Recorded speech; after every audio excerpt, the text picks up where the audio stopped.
Well, that's the thing. Most of us get sucked up into chemistry. I mean, I've done it. Everybody's done it. Me too. We're like, and I've actually gone so far as if I met somebody for the first time, I didn't really feel that intense chemistry. I was like, don't feel chemistry. I'm out. I Yeah. never got to know them as a person, but then I don't know if it was where I saw this, but chemistry is often a trauma bond response or something, and it's not necessarily what you want. So when I realized that, I said, okay, maybe instead of just deciding whether I have chemistry or not with somebody, let me get to know them. Maybe it's something that develops over time. I haven't answered that question yet, but I'm just saying that that's what I'm now looking for, which is very different than the chemistry I was looking for, which is very fleeting. It doesn't last, and it really has no substance. And I don't know about all of you people watching out there, but I am so fucking done with no substance. Like, hopefully they'll bleep this out, but I'm really done. I'm just done with things that don't have substance, and that is a problem for me. Every relationship I have now has to have substance. If it's superficial, I'm done. I'm out. I just excuse myself politely. I'm not interested in it.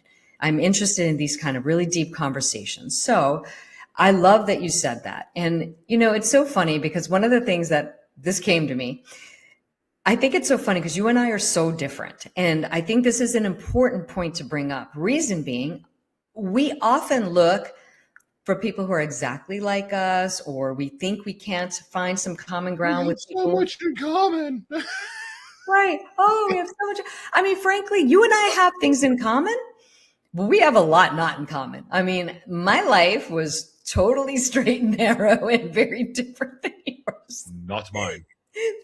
All right. And I don't say that to judge. I just pointed out to highlight contrast. It's way different. It's way different This is upbringing. like the classic good girl meets the bad boy, it's always an intriguing thing, but it's just fun because for me, you opened up a life that I don't know anything about because, I was married at 21, I was with my ex-husband. Then at 24, I was married. I went to medical school at 22. I had my first child at 29. I had my second child at 32. I was married for 24 years. So your life was a little different. Yeah. I admire people that can stay married that long. I mean, but the truth is, though, I desired all those things. I desired normalcy. I desired being loved for who I was, but at the same time, I was terrified to be that person, Yeah. because of the environment that I grew up around. And so I'm not blaming anybody. I mean, because it was up to me to choose, but I chose to be scared of my own truth.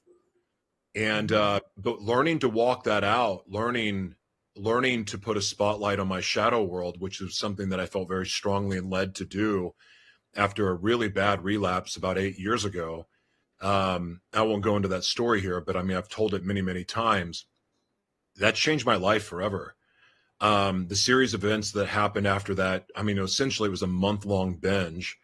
But the series of events that took place for me that really put on my heart to not just put a spotlight on my shadow world, but also show people the supernatural power of truth, which was a huge step in faith. And my book, The Devil Inside Me, which was the first book I wrote, I bared every secret possible, and I didn't tell the story in a sugar-coated way.